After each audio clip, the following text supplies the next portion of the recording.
Hello tout le monde, j'espère que vous allez tous et toutes très bien. Alors, je viens de filmer ma vidéo sur la palette Magic de Julia's, un produit que j'adore, que je kiffe, enfin, voilà, je vous en ai parlé de façon dithyrambique. Et là, je vais vous parler d'un autre truc, ça j'ai jamais fait sur ma chaîne, donc dites-moi en fait si vous aimez. Je vais vous parler, alors je sais pas trop comment je vais intituler enfin je sais pas trop quel titre je vais mettre, mais voilà, je voulais parler des produits flop, de mes plus grosses déceptions, mais en termes de gros budget, c'est-à-dire que oui, forcément sur les petits prix on peut avoir des déceptions, genre c'est pas hyper pigmenté, c'est pas machin, voilà, le packaging, le parfum, voilà. Mais par contre je pars du principe que quand on met un prix certain dans un produit de luxe, on attend quand même qu'il y ait du résultat, que ce soit parfait, ou le truc te fasse rêver, voyez, bref.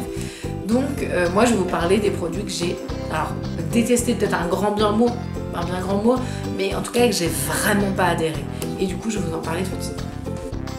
Alors pour faire le lien entre du coup la Magic Palette, pour celles qui l'ont revu, et du coup cette...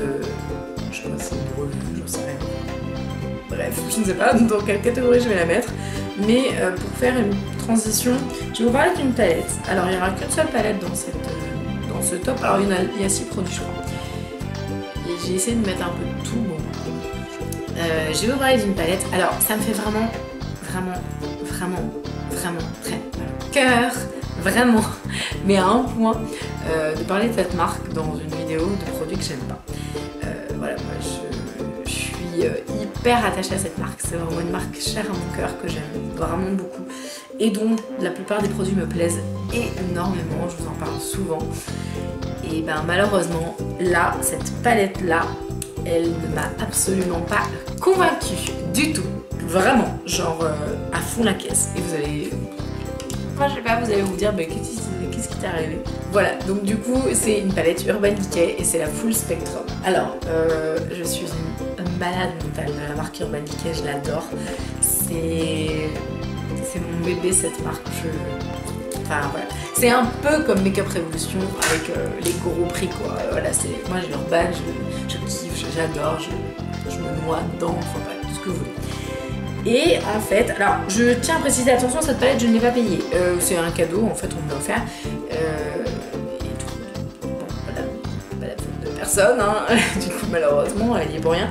Mais en tout cas, cette palette là je ne l'ai pas achetée. Je crois qu'elle vaut une cinquantaine d'euros comme à peu près toutes les palettes de Urban de toute façon.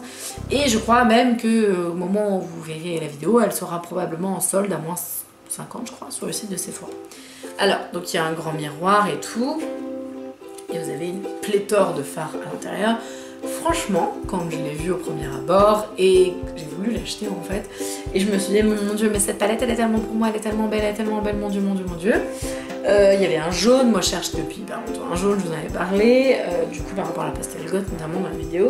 Enfin, il y a que des couleurs que j'aime quoi, genre il y a des trucs un peu rouges, un peu roses, je sais pas, il y a des pastels, il y a un doré, il y a du vert, il y a un vert quoi, enfin voilà. Il y a du bleu, il y a du violet, il y a un blanc, enfin je veux dire, la palette c'est genre, c'était pour moi quoi, enfin la palette elle était trop belle. Urban Decay forcément, couleur qui pète, waouh, je saute dessus quoi. Donc, en fait, je l'ai eu, ça fait quelques mois maintenant que je l'ai. Je l'ai complètement oublié dans mes placards, mais vraiment, genre complètement. Genre en fait, en faisant cette vidéo là, je cherchais les produits et d'un coup, je retourne sur elle et je fais ah, mais toi, ce serait bien que je te présente, malheureusement. Et en fait, si vous voulez, cette palette, je l'aime pas parce que elle est pas pigmentée, mais genre pas du tout. C'est mon avis, hein, ça ne reste que mon avis. Si vous adorez la Full Spectrum, il n'y a aucun problème et du coup je vous comprendrai et j'aimerais bien aussi l'adorer. Mais voilà, je ne la trouve pas pigmentée pour un pet. Je suis mais tellement déçue par le pigment d'Urban. Mais qu'est-ce que vous avez foutu les gars?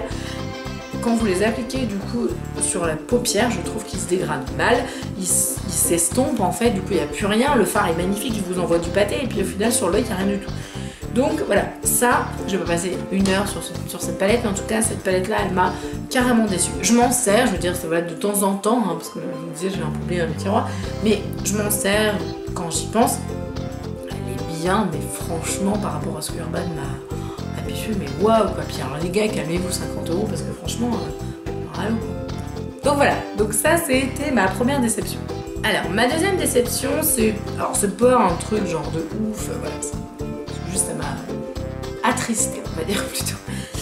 Donc en fait il s'agit d'un liner de la marque Sisley. Alors je vais peut-être pas vous faire de... Vous allez rien voir en fait. Voilà, du coup c'est un liner comme ça de la marque Sisley. C'est un liner feutre.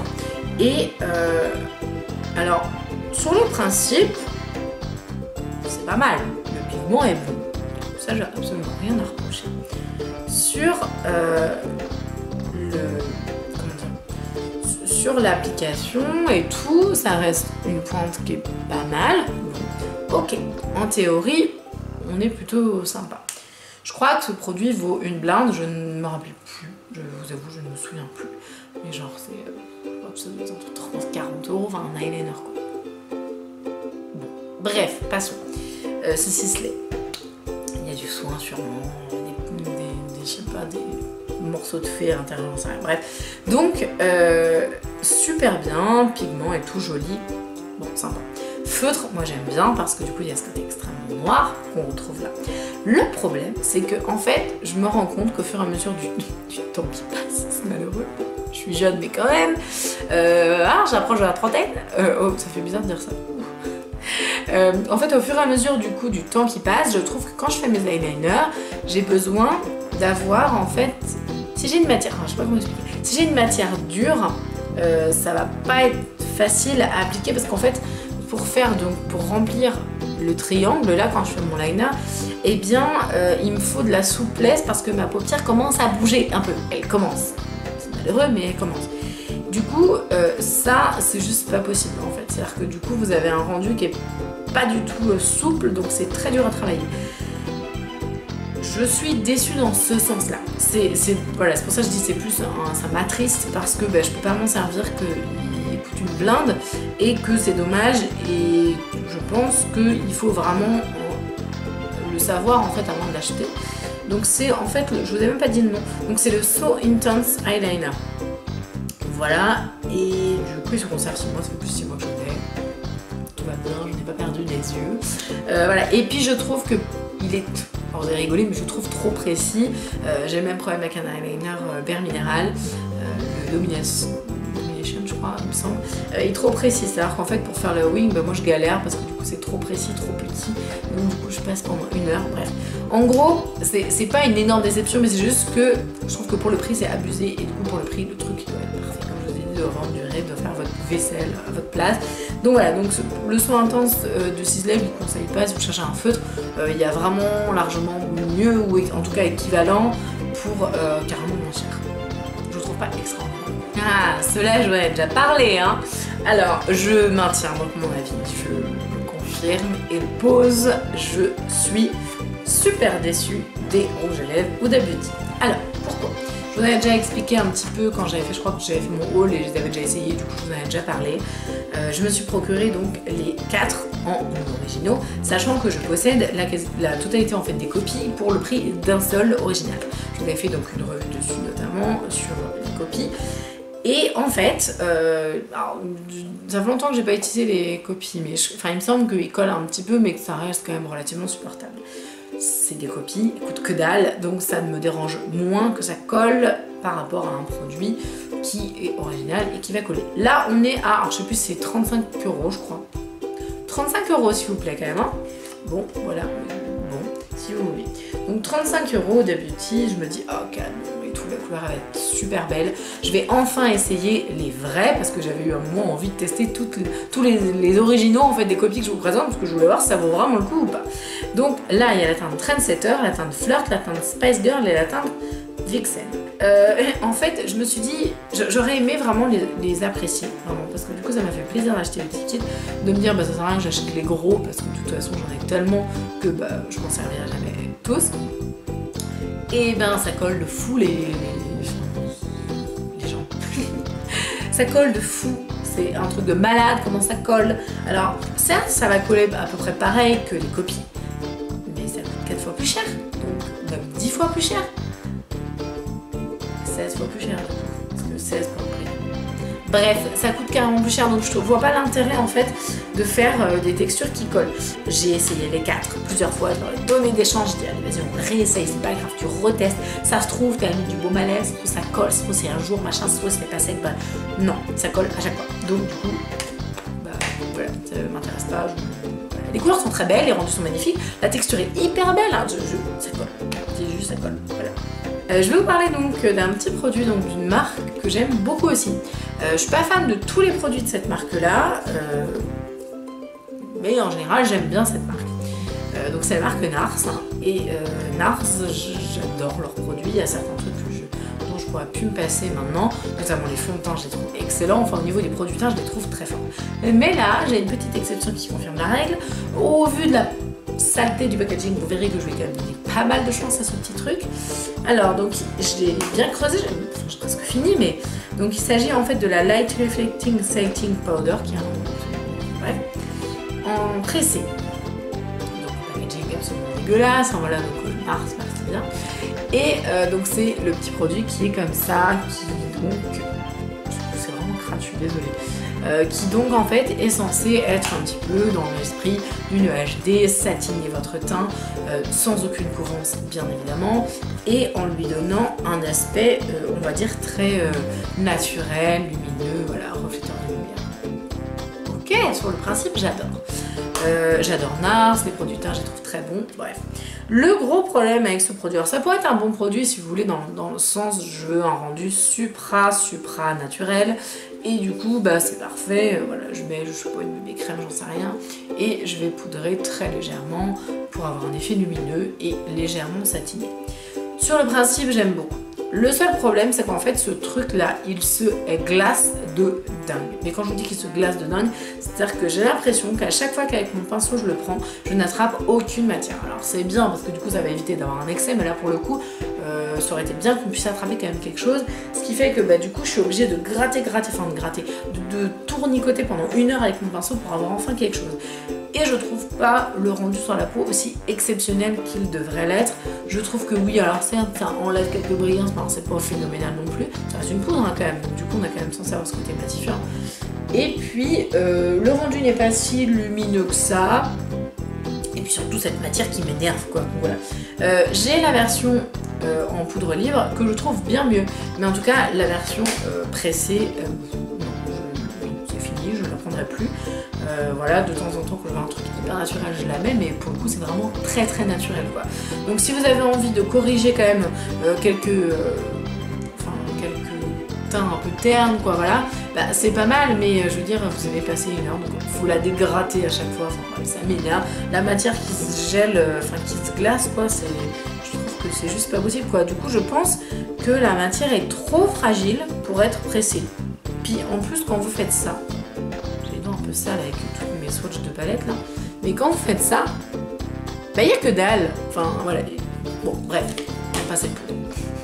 Je vais ensuite vous parler d'un produit dont je vous ai déjà mentionné le fait que je ne l'aime pas, peu on va dire plutôt. Ça c'est pas un énorme flop, c'est pas non plus le truc de voilà, mais c'est pas un gros coup de cœur et pourtant j'aurais tellement aimé que ça le soit. Donc je vous en ai déjà parlé, je vous l'ai déjà dit, c'est dans mon haul dernier. Donc c'est le Shimmering Skin Perfector en teinte opale de la marque Becca. Et du coup c'est un produit que j'ai acheté en petit modèle parce que vous direz, ma petite voix me dit n'achète pas le gros, on sait jamais. J'ai rien de l'écouter encore une fois. Donc il y a 20 ml de produit dedans. Sur le principe je trouve génial, c'est-à-dire qu'en fait vous pouvez l'utiliser dans le mineur. Il est très joli, hein. Enfin je veux dire soyons honnêtes. Voilà, il est très beau, voilà, un bel highlight, et voilà, c'est une belle marque, Becca, bon ok d'accord. La première fois en fait j'avais lu qu'on pouvait utiliser en base, mélanger, enfin de plein de manières en fait différentes, c'était un produit un peu modulable, donc je voulais voir ce que ça donnait en base. J'ai eu l'impression, comme je disais, d'avoir transpiré, d'avoir un teint de peau complètement irrégulier, moche, enfin voilà, donc du coup j'ai dit laisse tomber ce truc là, c'est de la daube, et en fait je me suis dit mais si tu l'utilisais d'une autre manière, parce que qu'est-ce que c'est écrit là? J'ai même pas lu, je vais vous lire avec vous. Donc scintillant embellisseur, une crème liquide translucide qui uniformise le teint, alors que dalle, hein, moi c'était encore pire, grâce à des perles réfléchissantes ultra fines lui donnant un doux éclat naturel. Ouais. appliquer comme base de maquillage, donc c'est bien écrit, hein, du coup j'étais pas folle, ou par-dessus le fond de teint, donc c'est pas mélangé, pardon, autant pour moi, ou par-dessus le fond de teint pour souligner certaines parties du visage, peut également se mélanger au fond de teint. 9 mois, fabriqué en Allemagne, vous savez tout. Donc, en gros, ce produit-là, en base de teint, c'est de la merde.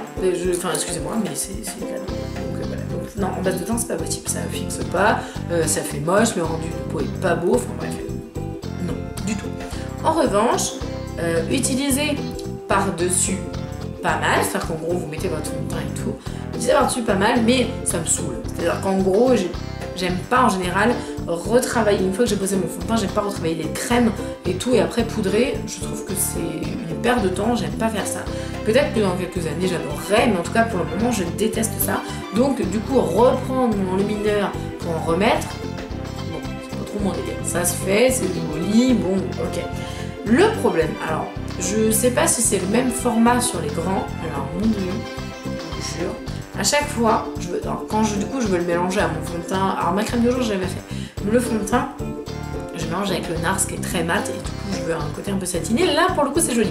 Mais en fait quand je le mélange avec le fond de teint, genre j'appuie, je pense qu'il doit y avoir du produit jusque là en fait. Les gars ils nous arnaquent, ils mettent pas la moitié. Bref, c'est comme les paquets de chips. Donc du coup, vous appuyez, et en fait, à un moment vous dites, oh, c'est bon, ça me saoule, paf. Et alors là, vous avez une énorme amas de matière, vous avez pléthore de produits. Et du coup, vous êtes là, super, je vais faire comment, je peux pas le faire rentrer, c'est génial. Donc je trouve que l'application et juste pour prendre le produit, c'est hyper mal travaillé. Ce produit-là est pas mal, c'est-à-dire que dans l'idée, quand vous le mélangez à votre fond de teint, c'est joli, mais tout ce qu'il y a autour, ça me saoule. Donc du coup, bah, j'aime pas. Et on va terminer par le plus gros flop, je crois, depuis, j'en sais rien, ça fait des plombs que j'ai pas eu un flop comme ça, vraiment. En fait, quand ça a commencé, j'ai adoré. Je vous l'ai présenté, je vous ai dit que c'était une bombe, que c'était trop bien, que c'était la révolution et que je n'allais plus mettre que lui. Les années ont passé, les mois ont passé et je ne le supporte plus. C'est ce fond de teint là. Ça fait un peu drama et tout, la drama queen qui raconte son truc sur son fond de teint, bref. Donc le Low Kit de Kat Von D. Moi j'ai la teinte numéro, ça change rien, c'est la même chose. J'ai la teinte numéro Light 44 en teinte cool. Et voilà, donc fond de teint 24 heures, couvrance complète, fini mat sans transfert. Alors, on va nuancer les propos, cher Kat Von D. J'adore tes produits, je kiffe tout ce que tu fais, genre tout. Ce fond de teint là, what the fuck. Toute la marque elle est dinguissime, la Alchimiste, les rouges à lèvres, je sais pas, les eyeliners sont bien, alors là, enfin, les fards à paupières sont ouf. Qu'est-ce que tu nous as sorti comme daube? Alors, je m'explique. Donc ce fond de teint là, quand je l'ai, alors je m'en suis un peu servi quand même, hein, je veux dire, bon on dirait pas, ça remonte un petit peu, je m'en suis quand même pas mal servi. Alors déjà juste, ça me gonfle. Le machin que vous rajoutez là par-dessus, je n'aime pas. Ou alors faut être diplômé d'HEC pour savoir. Bref, à chaque fois je suis en train de galérer, je le mets jamais dans le bon sens. Bref, c'est pas très grave. Le fond de teint je le trouve beau en lui-même, c'est un très joli produit, voilà, il est agréable et tout. À regarder, je trouve que c'est très joli. Alors, ce fond de teint, quand vous l'appliquez à une texture crème assez épaisse, bon ok, là c'est normal, c'est de la couvrance, hein. J'ai envie de dire mon Urban Decay que j'utilise, le All Nighter, il est assez épais, ça me dérange pas du tout. Bon, j'applique et tout, alors que ce soit Beauty Blender, pinceau, je fais mon application, le rendu est magnifique, vraiment, enfin très honnêtement, je veux dire, le rendu il est sublime, ça vous fait une peau parfaite, ça corrige absolument tout, c'est de la dinguerie. Ce qui explique mon moment du départ. Donc voilà, je kiffe, l'application est parfaite, en gros vous avez un teint photoshopé, c'est nickel. Voilà. Ensuite, plus le temps passe dans votre journée, plus on va voir de la matière sur vous. Bon, ça reste un fond de teint hyper couvrant, qui couvre les tatouages, j'ai testé, en effet, ça couvre mon tatouage là. Donc, hyper couvrant. Il tient ses promesses, alors, par contre, en ce qui est fini mat, pas de problème, c'est en effet complètement mat, je suis complètement d'accord. Donc tenue 24 heures, donc couvrance complète oui, fini mat, sans transfert. Sans transfert, je suis pas spécialement d'accord, il transfère un petit peu niveau des vêtements, mais ça reste raisonnable. La tenue 24 heures, parlons-en de la tenue. Alors, donc ce produit-là, quand vous l'appliquez, c'est donc magnifique au départ. Quand vous allez passer votre journée, si vous n'avez pas mis la base, alors je ne l'ai pas acheté, mais a priori, si vous n'avez pas mis la base de Candy, ce fond de teint devient d'une laideur absolue et c'est une catastrophe. Je m'explique. Ce fond de teint là, en fait, plus le temps passe dans votre journée, plus il va filer déjà dans tous vos pores. Donc moi, il me marque les pores du nez, c'est d'une glamouritude monstrueuse. Donc du coup, il me marque tous les pores du nez. Toutes mes rides, j'ai 2 rides là, enfin une là, une petite là et une grande ici, qui se marquent hyper facilement. Voilà, en journée, je suis obligée de les estomper parce que voilà, ça se marque beaucoup. Bref, donc déjà j'ai ce souci là. Mais alors lui, il me les marque, j'ai l'impression d'avoir pris 10 ans à la tronche. Au niveau donc du contour des yeux, si vous avez eu le malheur d'en mettre, alors c'est même pas la peine, vous avez 20 ans dans la figure, vous marquez de partout. C'est d'ailleurs à cause de ce fond de teint, et je suis mais tellement vénère, que j'ai commencé à avoir des rides sur le front. Je n'en ai jamais eu, alors évidemment ça va arriver, mais c'est à partir du moment où j'ai mis ce fond de teint que je les ai vues et qu'elles sont apparues. Donc, si vous avez une peau déshydratée, ne serait-ce qu'un chouille, ne le prenez pas. Si vous avez une peau mixte à grasse, ne le prenez pas, parce que du coup vous allez avoir votre peau qui va étouffer sous un excès de matière, et du coup votre peau ça va faire filer si vous avez du sébum. Le fond de teint il va s'en aller complètement littéralement. Il fait des plaques, il vieillit très mal en résumé. Il vieillit mais tellement mal et c'est juste trop dommage. Parce que franchement ce fond de teint là j'en attendais mais on a tellement fait monter la sauce avec ce fond de teint que voilà. Du coup je suis hyper déçue de ce fond de teint. L'anti-cerne est mieux. Voilà, il est pas mal, c'est quand même vachement mieux. Mais alors, le fond de teint, mais c'est pas possible quoi. Également, sur le long terme, j'ai eu plein de boutons. Je me disais, mais c'est quoi ce truc? Je me disais, pourquoi est-ce que j'ai autant de boutons qui m'arrivent sur la tronche? Et tout d'habitude, j'en ai quasiment jamais, ou genre un de temps en temps. Ah bah ouais, en fait, j'ai arrêté le fond de teint et ça s'est vachement bien passé. Donc vraiment, si vous l'aimez, si vous le portez, je vous conseille vraiment de tout cœur de le démaquiller à l'huile de façon assez profonde. Il faut quand même qu'il y ait un bon démaquillage. Bref, j'y mets tout mon cœur pour vous dire que je déteste le fond de teint, mais bon voilà, c'est mon avis. J'espère qu'en tout cas cette petite vidéo n'aura choqué personne ou voilà, vexé si vous adorez un des produits que j'aime pas. C'est juste tellement personnel et moi il y a des produits que j'adore, vous pouvez peut-être les détester, c'est tout à fait possible. Mais en tout cas c'est mon avis. Alors pour info j'ai une peau mixte à tendance grasse, déshydratée, sensibilisée. Mais voilà. Donc pour vous donner une idée par rapport aux produits que j'ai utilisés et pourquoi je les aime pas, peut-être qu'il y a un lien avec mon type de peau. En tout cas, dites-moi si ce genre de vidéo vous intéresse parce que j'ai des produits que j'aime et en général c'est ce que je vous présente sur la chaîne. Mais c'est sympa aussi, je pense, d'avoir des produits qu'on n'aime pas et où on peut garder notre argent pour acheter des trucs plus sympas et qui plus est moins cher parce que j'aime bien vous présenter des produits pas très chers. Donc en tout cas, dites-moi si ça vous intéresse ce genre de petite revue, voilà, flop, voilà, je sais pas trop comment je vais l'appeler encore. En attendant, je vous embrasse très fort et je vous dis à la prochaine. Salut!